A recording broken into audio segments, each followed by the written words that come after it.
Hello everyone, and welcome to the latest update of our Global Outlook from the Economist Intelligence Unit. My name is John Ferguson, the Director of Global Forecasting, and I'm joined by Mike Jakeman, our Global Economist and Lead US Analyst. Today, we're going to cover trade and only trade. Usually we have a few topics, but given what's going on, I thought we could just focus on what could be a global trade war. Mike, can you give us some context of what's been going on lately? Yeah, sure. So the origin of all this is US President Donald Trump, and particularly Trump's irritation with the fact that the US runs a wide trade deficit with China. The US has done for years. It's been exacerbated in the years since the global financial crisis because Trump sees trade as a zero-sum game where if you run a trade surplus, you're somehow winning. You run a deficit, you're losing. Yep, exactly. He thinks that this wide deficit with China reflects badly on the US and wants to do something about it. And he's looked at previous administrations' attempts to control the way that China behaves in the global trading system and has decided that they've been ineffective. And I guess you could argue to some extent they probably have been. His approach is a blunter one, and he's done three things so far. He's put tariffs on some categories of household goods last year, and then he's followed this up with import tariffs on steel and aluminium. And then we got the kind of big bazooka at the end of last week, which is that he wants to impose tariffs on goods worth up to £60 billion a year coming into the US from China specifically. So each of these moves has got gradually kind of more aggressive. We don't know what China's response to the final set of tariffs is going to be. We know they responded relatively moderately to the steel and aluminium tariffs. Both sides have said they don't want a trade war, and we can talk a bit about what that actually means in practice, which suggests we might get more of a negotiated solution to this. But I think the biggest thing to draw so far is the fact that Trump is trying a very different tactic to some of his predecessors. Right, okay, and as you said, this has been building for a long time. We've been talking about this for a while and worried about this for a while. So maybe we can go back to the Section 232, the steel and aluminium. What's been interesting there is that it started as being a blanket.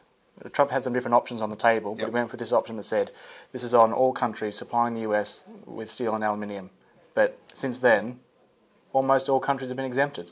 Yeah, I mean, this is where you have to kind of see through the rhetoric. So they used this particular kind of legislation which enabled the tariffs to be applied on national security grounds, the idea being that if US steel industry is decimated by imports, then they can't produce steel at times of national emergency. Now, the trouble with that is that if you then start giving exemptions left, right and centre, that means that the amount of steel that's imported that's has the tariffs on and is therefore uncompetitive relative to local steel becomes very small, and suddenly actually you're not actually helping local steel workers very much at all.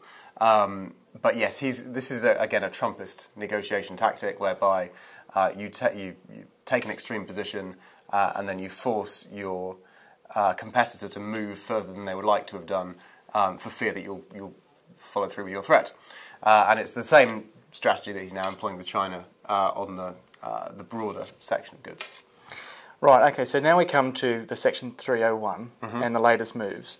Now, is there I'd like to think there's some optimism here, that there's a period for where talks could take place.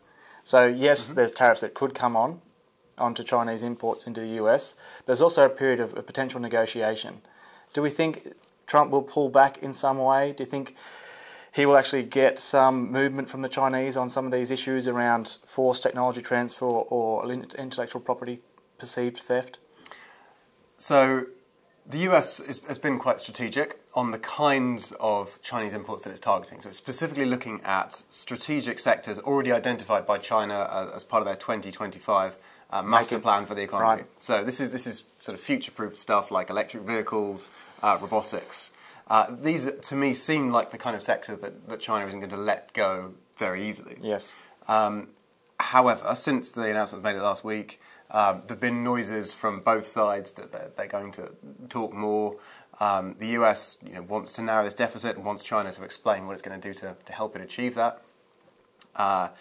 There are possibilities that some of the non-tariff barriers could be lowered to make US investment into China easier.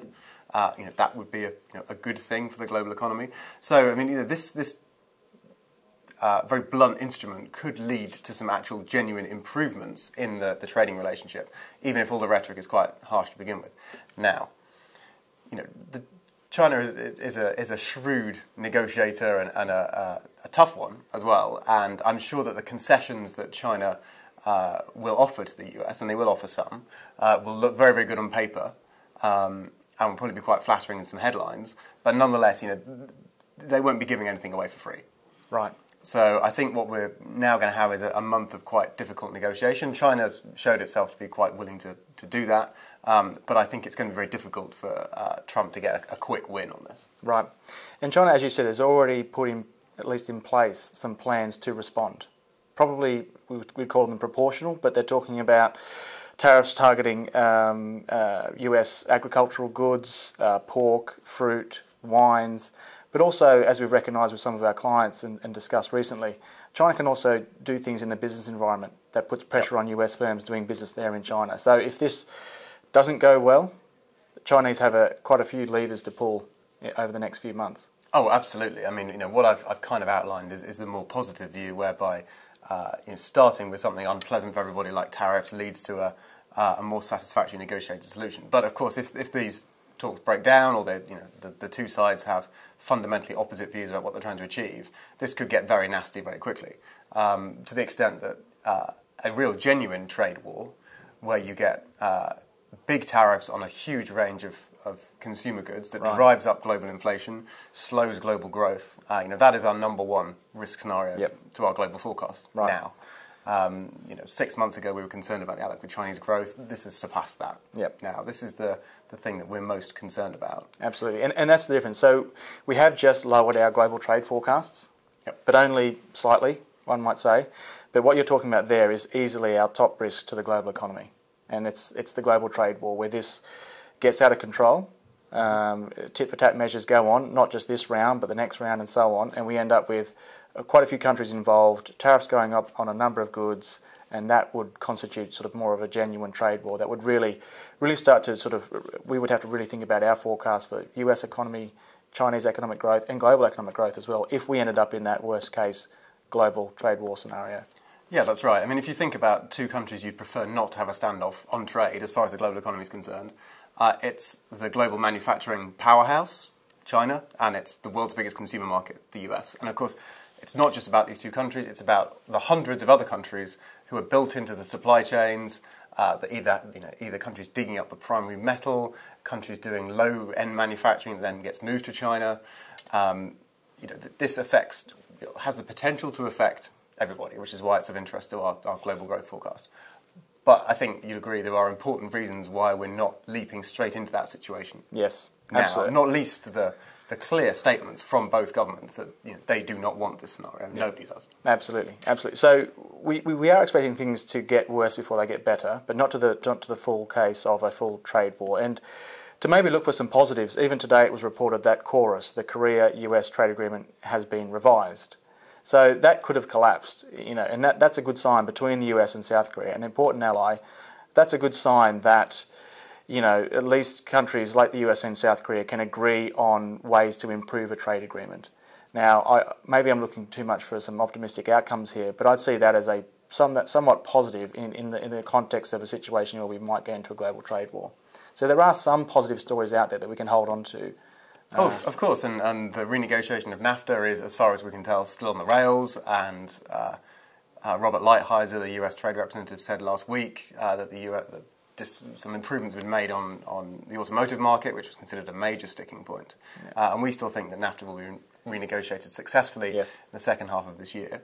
So yes, there are reasons to be cautiously optimistic about some of this as well, whilst also noting the enormous size of the risk, the fact that we've already reduced our trade forecast for the year. So this is really a situation where context is, that's the word you used a few minutes ago, context is key. Yes. There are going to be some really ugly headlines, I think, over the next couple of months, but it's really important to remember the difference between a couple of governments espousing more protectionist measures versus the kind of 1930s style trade war that everybody fears. So just, I think, time to keep a cool head. Yeah, absolutely, absolutely. So one of the key moments for me will be in the next couple of months, depending on the negotiations, as you said, how many concessions China makes towards the US, and therefore the types of trade measures that China imposes on US goods after that point. The question mark for me will then be, how will Mr. Trump respond to that? I think that's for me where we start to get from our central forecast of, yes, a trade dispute and tit-for-tat measures, but not getting to the full trade war. That will almost be the key for me, where how will Mr. Trump respond to some measures from the Chinese, particularly if those measures are quite strong.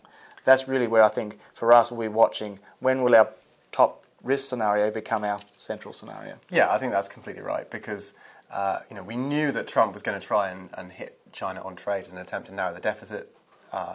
This year we knew that China would respond in some way. We don't still have the final details of that, but we know it's going to come. So then it becomes, what's Trump's exit plan for this? He started this process off by changing US policy. If he doesn't get what he wants immediately, and why should he? What does he do next? And that's the big unknown. And I don't have a huge amount of confidence that he himself knows either. And that's the perpetual risk around Donald Trump. He may not have an exit plan, and that could be a worry. This could be going on at least for the rest of this year. We've got the midterms in November. Mm-hmm. I wouldn't be a surprise at all if we're still talking about this over the next 6 or 7 months, about what Mr. Trump might do, how he might respond to certain measures, and so on. So we could be in for a very interesting year on global trade. I don't think this is going to get resolved in a hurry. But nonetheless, there are reasons to keep a cool head on this and to double check exactly what the headlines are telling us, because there is already a little bit of hysteria about this. Just that phrase trade war is there's a lot of heat behind that. Yes, so exactly. let's just see how we go the next couple of months. Okay, excellent. Well, Mike, thank you so much for talking to us about the potential for a global trade. We're not yet there yet, but there's potential for a global trade war. And that's it for us. We'll be back next month with another update on our global outlook.